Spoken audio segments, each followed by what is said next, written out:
साथियों, आप तो जानते हैं कि वर्तमान में हमारे देश में जो भी चुनाव होता है वो चुनाव वोटिंग मशीन से होता है, ईवीएम मशीन से होता है। लेकिन आप ये भी जानते हैं कि देश में तमाम लोग इसका विरोध कर रहे हैं और लोग डिमांड कर रहे हैं कि हमारे देश के चुनाव वोटिंग मशीन से न होकर बैलेट पेपर से हो। जैसे कि पुराने समय में आज से 20-30 साल पहले चुनाव होता था, बैलेट पेपर से चुनाव की प्रक्रिया वही अपनाई जाए। जब से हमारे देश में ईवीएम आई है तब से ही इसके ऊपर सवाल खड़े होने शुरू हो गए हैं और देश के तमाम विपक्षी नेताओं ने इस पर सवाल उठाए हैं। आपको बताऊंगा एक एक नेता, एक एक पार्टी के मुखिया किस किस ने इस पर सवाल खड़े किए हैं। नमस्कार साथियों, मैं हूं आर्यन बौद्ध और आप देख रहे हैं बिग इंडिया टीवी। बहन कुमारी मायावती जी ने वोटिंग मशीन को लेकर क्या कुछ कहा है, इसके बारे में दोस्तों मैं आपको बाद में बताऊंगा। सबसे पहले बात कर लेता हूं पश्चिम बंगाल की मुख्यमंत्री ममता बनर्जी ने क्या कुछ कहा है ईवीएम को लेकर। जी हां, इस खबर को देखिए आप। लोकसभा चुनाव में जीत के लिए ईवीएम हैक करने की कोशिश कर रही है बीजेपी, ममता बनर्जी का बड़ा आरोप। जी हां, ममता बनर्जी ने ईवीएम पर बड़ा आरोप लगाया कि बीजेपी चुनाव से पहले ही 2024 के लिए ईवीएम सेट करने की कोशिश कर रही है। और इन्हीं बातों को देखते हुए देश की तमाम पार्टियों नेताओं ने ईवीएम का भारी विरोध किया है। आगे क्या लिखा है, टीएमसी सुप्रीमो ममता बनर्जी ने बीजेपी पर गंभीर आरोप लगाए हैं। ममता बनर्जी ने गुरुवार को दावा किया है कि 2024 के लोकसभा चुनाव से पहले इलेक्ट्रॉनिक वोटिंग मशीन ईवीएम को हैक करने का अभी से प्रयास किया जा रहा है। ईवीएम को हैक करने के सभी प्रयास करेंगे, प्रक्रिया पहले ही शुरू हो चुकी है। ये बहुत बड़ा आरोप है ममता बनर्जी का, जहां देश में पूरे देश में पहले ही ईवीएम पर शक बढ़ता जा रहा है। आप किसी गली मोहल्ले में चले जाइए और लोगों से पूछिए कि इस बार का चुनाव आप कैसे चाहते हैं, ईवीएम से चाहते हैं या फिर बैलेट पेपर से चाहते हैं, तो आपके सामने दोस्तों रिजल्ट निकल कर आ जाएगा कि ईवीएम से चुनाव नहीं होना चाहिए।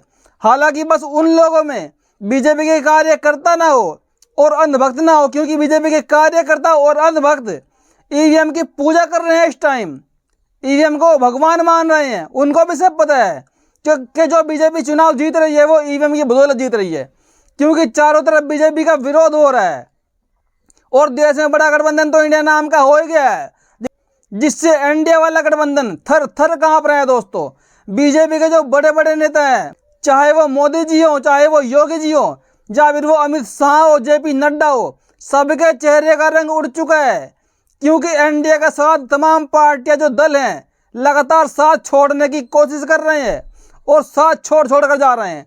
दोस्तों, इसके बाद बात करते हैं आम आदमी के मुखिया अरविंद केजरीवाल जी का। उन्होंने ईवीएम पर क्या कुछ कहा है, उन्होंने भी साफ साफ बड़े बड़े आरोप लगाए हैं ईवीएम के ऊपर।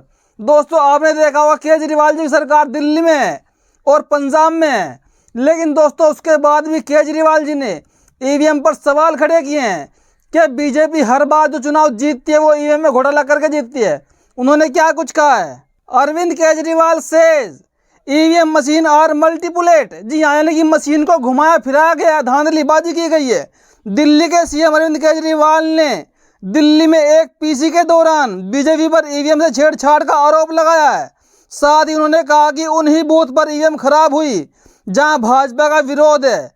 साथ ही केजरीवाल ने कहा, जी हाँ, केजरीवाल ने बहुत कुछ कहा कि जहां पर बीजेपी का भारी विरोध हो रहा है वहीं पर ईवीएम खराब क्यों हो रही है, यानी कि इनमें धांधलीबाजी का साफ साफ आरोप लगाया जा रहा है। और आपने देखा होगा जब भी चुनाव होता है तो बीजेपी के नेताओं में ईवीएम मशीनें पकड़ी जाती हैं और लोगों ने कहीं जगह ईवीएम का विरोध करके उनको तोड़ भी दिया है। आपने ये भी वीडियो देखी होगी। दोस्तों, विपक्षी लगातार ईवीएम का विरोध कर रहे हैं। समाजवादी पार्टी के मुखिया अखिलेश यादव ने क्या कुछ कहा ईवीएम को लेकर। उन्होंने कहा कि मशीन खराब होगी तो मतदान कैसे होगा, अगर इतने बड़े पैमाने पर मशीन खराब होगी तो देश का लोकतंत्र कैसे बनेगा। अखिलेश यादव ने रामपुर बदायूं में ईवीएम मशीनों में भारी गड़बड़ी के आरोप लगाए हैं। जी हाँ, समाजवादी पार्टी के प्रमुख अखिलेश यादव भी इसमें पीछे नहीं रहे, उन्होंने भी इन पर आरोप लगाए हैं। तो दोस्तों, आपने देखा होगा देश के चारों तरफ से ईवीएम का भारी विरोध हो रहा है। अगर आप किसी गली मोहल्ले में चौक पे भी जाएंगे माइक लेके तो आपको लोग कहते हुए मिल जाएंगे कि सरकार बटन तो किसी का भी दबा लीजिए, बटन आप हाथी का दबाइए, बटन आप पंजे का दबाइए, बटन आप साइकिल का दबाइए, वोट तो कमल के पास ही जाना है, वोट तो मोदी जी के पास ही जाना है। दोस्तों, ये वाक्य आपने सुने होंगे। और दोस्तों, इस पर एक खबर और छपी है।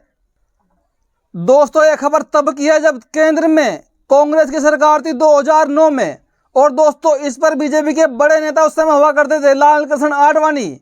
यानी कि जब केंद्र में कांग्रेस की सरकार थी तब बीजेपी के नेता खुद विरोध कर रहे थे ईवीएम मशीन का। और लाल कृष्ण आडवाणी ने क्या कुछ कहा था? आडवाणी ने कहा था कि ईवीएम से चुनाव ठीक नहीं है। तो एक भाजपा ने तो बताया कि लोकतंत्र के लिए खतरा है ईवीएम। बात सन 2009 की है, तब सत्ता में कांग्रेस थी और भाजपा कई राज्यों में चुनाव हार रही थी। उस वक्त भाजपा के पुरोधा नेता लाल कृष्ण आडवाणी ने चुनाव आयोग से लेकर ईवीएम पर तमाम सवाल खड़े कर दिए थे। यही नहीं, भाजपा नेता और मौजूदा सांसद जीवीएल नरसिम्हा राव ने तो बाकायदा इलेक्ट्रॉनिक वोटिंग मशीन से लोकतंत्र को खतरे पर एक किताब लिख डाली थी। वक्त बदला और भाजपा सत्ता में आई और अब कांग्रेस के सुर बदल गए। अब कांग्रेस से लेकर सभी विरोधी पार्टियां ईवीएम पर विरोध कर रही है। यानी कि दोस्तों जब केंद्र में कांग्रेस की सरकार थी तब भाजपा ने पुरजोर विरोध किया था ईवीएम का। और भाजपा का ही एक नेता नरसिम्हा राव ने तो इस पर एक किताब लिख डाली थी कि ईवीएम लोकतंत्र के लिए खतरा है। लेकिन दोस्तों आज वर्तमान में बीजेपी की सरकार है और बीजेपी वालों को ईवीएम से लगातार प्यार होता जा रहा है। जब चारों तरफ से जनता मांग कर रही है, विपक्षी नेताओं की पार्टियां मांग कर रही है कि साहब देश में चुनाव निष्पक्ष होना चाहिए, चुनाव बैलेट पेपर से होना चाहिए, तो तब भी भाजपा सरकार, तब भी चुनाव आयोग क्यों नहीं सूझ रही है कि इस बार चुनाव बैलेट पेपर से करा दिए जाए। क्या देश में, हमारे देश का लोकतंत्र ईवीएम के सहारे चलता रहेगा जिस चीज़ पर जनता विश्वास ही नहीं कर रही है? और लोकतंत्र किसके लिए होता है? जनता के लिए। लेकिन जनता के लिए ही इतना बड़ा खतरा देश के लिए कब तक चलता रहेगा? दोस्तों ये तय करना होगा, आप सभी को सड़कों पर आना होगा और अपना अपना विरोध जताकर रैलियां करनी होगी। और आप लोगों ने देखा होगा जैसे कुछ लोगों ने ईवीएम फोड़ दी है। मैं आपको फोड़ने की सलाह तो नहीं दूंगा, लेकिन अपने हिसाब से आपको सरकार से सवाल पूछना चाहिए कि साहब जब जनता आपको इसे उपयोग करने के लिए साफ साफ मना कर रही है तो आप क्यों नहीं रुक रहे हैं? या तो फिर आपको कहीं ना कहीं लालच है वोटों का हेर फेरी करने का। और दोस्तों इस पर अभी हाल ही में एक बहुत बड़ी खबर और छपी है, इसको भी लगे हाथ आप देख ही लीजिए। ईवीएम पर रोक को लेकर रैली आयोजित। जी हाँ, अब ईवीएम के खिलाफ रोक लगाने के लिए देश भर में दोस्तों रैलियां होने वाली है। मूड ऑफ इंडिया की एक खबर है, गुड़गांव अनुसूचित जाति एवं जनजाति संगठनों के संगठन परिसंघ 5 नवंबर को दिल्ली में रामलीला मैदान में निजीकरण को रोकने, संविधान बचाने, ईवीएम पर रोक को लेकर रैली आयोजित कर रहा है। रैली को लेकर परिसंघ के राष्ट्रीय अध्यक्ष डॉक्टर उदित राज देश भर में दौरा कर रहे हैं। साथ में दिल्ली स्थित कार्यालय से प्रदेश के अध्यक्ष को जिम्मेदारी दे रहे हैं। प्रदेश अध्यक्ष जिलों के साथ तालमेल बैठाकर रैली में शामिल होने की जिम्मेदारी दे रहे हैं। रैली का मुख्य उद्देश्य संविधान बचाने का रखा है। रैली को लेकर परिसंघ से जुड़े लोगों में उत्साह बना हुआ है। परिसंघ से जुड़े नेता पीएल कटारिया ने जानकारी दी। रैली में गुड़गांव से काफी संख्या में लोग शामिल होंगे। जी हाँ, अब दोस्तों लोग रैली करने को मजबूर हो गए हैं।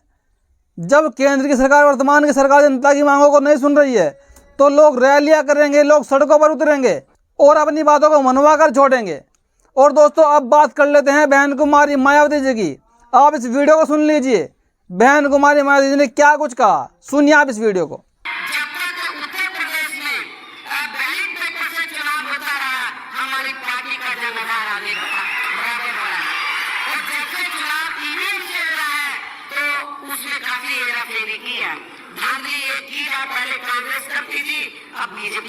साथियों आपने वीडियो सुनी, बहन कुमारी मायावती साफ साफ कह रही है कि देश में ईवीएम से धांधलीबाजी हो रही है और जरूर हो रही है, क्योंकि जब से देश में ईवीएम मशीनें आई है तब से हमारी पार्टी का जनाधार घटता जा रहा है। और जब तक देश में ईवीएम मशीन नहीं थी तो हमारी पार्टी का जनाधार दोस्तों बढ़ता ही गया। ईवीएम से हमारे देश में घोटाला हो रहा है, हमारे देश की राजनीति को खतरा है, देश के लोगों को खतरा है। तो दोस्तों आप इस पर क्या राय है, अपनी प्रतिक्रिया कमेंट में जरूर दीजिएगा। वीडियो देखने के लिए धन्यवाद। मैं घर में से कभी नहीं गया था, पर मेरे बाप लोगों का कर्जा था। जिस तरह मैं आप लोगों की सेवा करता जा रहा था, मैं हुड्डा साहब ने बहुत मेरी मदद करी, बहुत आप लोगों की जितनी मुझे डिमांड ना दी आप लोगों की उन्हें सब स्वीकार करी, क्यों सरकार उनकी थी। उसके साथ साथ दोबारा फिर सरकार उनकी बन गई, मेरा तालमेल बढ़िया बैठ रहा था। मैं ये सोच रहा था भाई और आपकी सेवा कर दो, मैं और आपके काम आ जाऊं, जिस काम के लिए आप लोगों ने बनाया था भैया जो सा कर्जा रहा था मैं और आप लोगों का तार दो, इसलिए मुझे पार्टी नहीं छोड़ी थी। मैं हुड्डा साहब की वजह से